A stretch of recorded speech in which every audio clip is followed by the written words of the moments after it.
देख रहा हूं एक बिकाऊ और टिकाऊ मीडिया आती है, हम मेंढक की तरह उसकी ओर झुक जाते हैं। अरे हमें मंच में बैठना चाहिए, हमें हमारी सभा में बैठना चाहिए। अगर मीडिया आती है तो मंच संचालक के पास आएगी, कार्यक्रम संयोजक के पास आएगी। हम अपना चेहरा दिखाने के लिए यदि संगठन की मंच को छोड़कर अगर मीडिया के पीछे भाग जाते हैं तो ऐसे लोगों से हम क्या उम्मीद करें।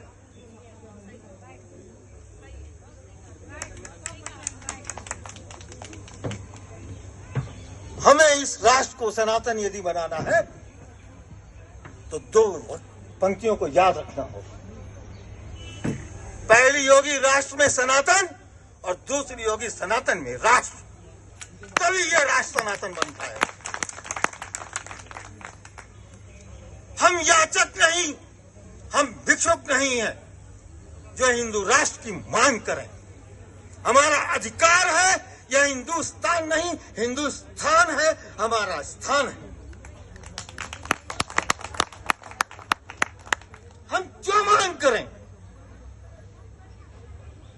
अरे सत्ता के गलियारों में सत्ता के दलाल जो घूम रहे हैं, हमें उन्हें चुनना है।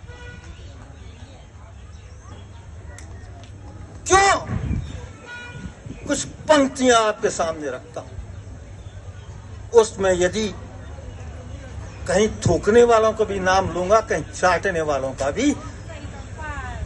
आप जिन्हें चाटना चाहे चाट लेना और जिन्हें थूकना चाहे थूक देना। सुन लीजिए आप कि सत्ता के शासक कैसे थे हिंदुस्तान में और कैसे हैं और कैसे होने चाहिए। वो थूक चुके हैं जिनको ये चाट रहे हैं उनको, वो थूक चुके हैं जिनको ये चाट रहे हैं उनको। अगली पंक्ति में आ जाएगी। अरे वो हल्दी घाटी का प्रांगण था, वो हल्दी घाटी का प्रांगण था, जहाँ हर हर महादेव का गुंजन था, हर हर महादेव का गुंजन था।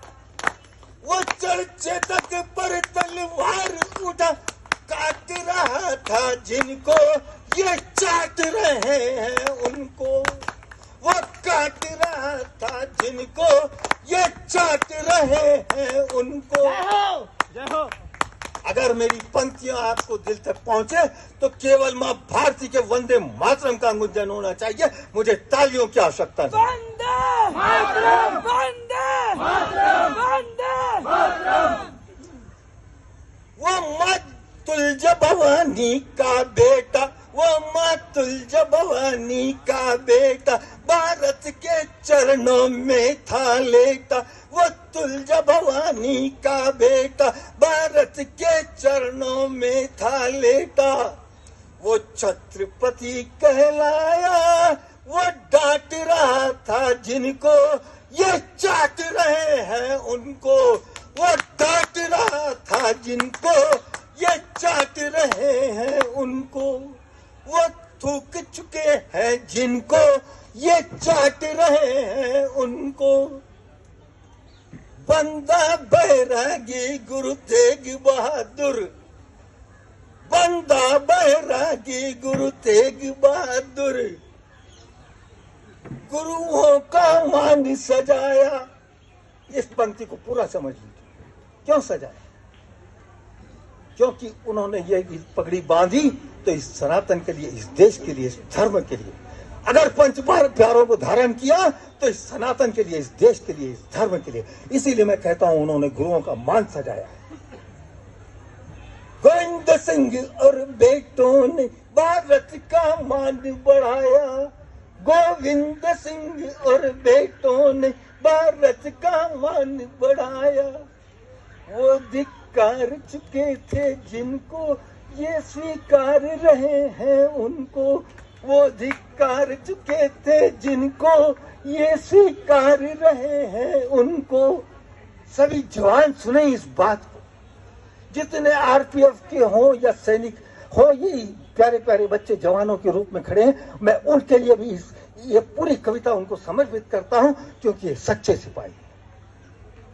वो थूक चुके थे जिनको ये चाट रहे हैं उनको। यदि आपके दिलों को ये पंक्तियां लगी हो तो वंदे मातरम का जय घोष आपके मुंह से चाहता हूं। वंदे वंदे वंदे। अब आता हूं मैं जिस विषय पे आप लोग चाहते हैं सुनना। हिंदी, हिंदू, हिंदुत्व और हिंदुस्तान, इन शब्दों को पहले समझना होगा तो हिंदू संगठित होगा, नहीं तो वरना कैसे होगा। पहले इन शब्दों का तात्पर्य समझें, इन शब्दों का अर्थ वंदे समझें। मातरम, भारत माता की जय। हिंदी, अरे हिंदी तो माँ भारती की ऐसी सरिता है, ऐसी प्यारी और मीठी वाणी है जो प्रत्येक मन में प्यार पैदा करती है, ममत्व पैदा करती है। समस्त हिंदू भारत माता की जय, जय वंदे मातरम। हिंदी है। अरे हिंदी क्या है? जय श्री राम। ममत्व है, प्यार है, निर्मल है, निर्मला है, निश्चला है और अमृता है। उसका नाम हिंदी है। ऐसी पवित्र वाणी पूरे विश्व में नहीं मिलेगी, ऐसी भाषा नहीं मिलेगी, उसका नाम हिंदी है।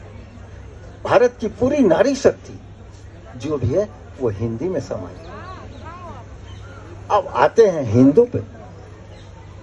अरे जिसका कभी हनन नहीं होता, जिसका कभी हनन नहीं होता और जो दुलार बांटता है उसे हिंदू कहा जाता है।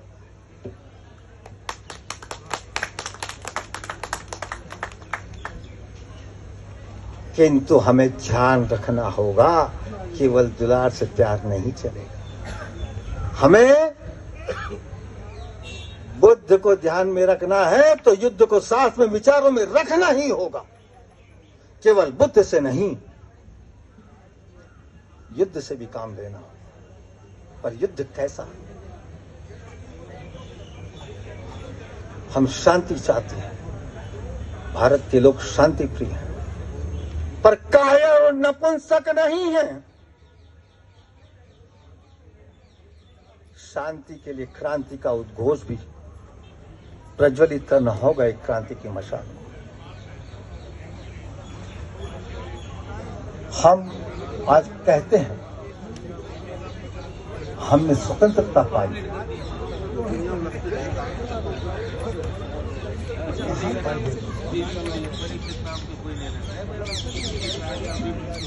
एक नारा उस वक्त चला था, अंग्रेजों भारत छोड़ो। एक नारा वर्तमान भी चला,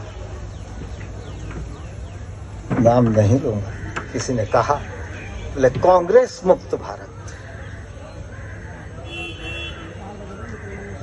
पर न उस नारे से भारत की दशा और दिशा सुधरी है, न इस नारे से सुधरी। यदि यहाँ बैठे जितने लोग हैं वो भी इस नारे को समझ जाए, नारा वो होना चाहिए, गैर भारतीय भारत छोड़ो। उस समय समस्या का निदान मिलेगा। जय श्री राम। कहते हैं हिंदू नहीं जागता, मत जागने, क्या फर्क पड़ता है? अरे हिंदू नहीं, सनातनी को जगा लो, सब जाग जाएंगे। कैसे जागेंगे? विचार कीजिए। अरे शमशान भी जागती है, जब एक अघोरी जागता है तो ये जीते जागते हिंदुस्तानी क्यों नहीं जागेंगे जब तुम हर एक अघोरी हो जाओगे? ये शमशान पूरी जाग जाएगी। जय। पर अघोरी बनने के लिए तप करना पड़ता है दोस्तों। ये नहीं कि मंच पे आके भाषण दिए और चले गए, मोबाइल उठाए, फेसबुक और ट्विटर पे 2 मिनट के लिए संदेश डाल दिए और वाहवाही लूटने के लिए चेहरा भी चमका लिए। उसे अघोरी नहीं कहा जाएगा। अघोरी वो होते हैं इस राष्ट्र के मिट्टी की दलदल को भी चंदन समझकर अपने माथे पे तिलक लगा ले, वो अघोरी होता है। दानी कौन होता है? जो समर्पित भाव से अपना सर्वस्व इस राष्ट्र के लिए न्यौछावर कर दे, उसे दानी कहेंगे। हिंदू की परिभाषा ये है। अब आता हूं मैं हिंदुत्व पे।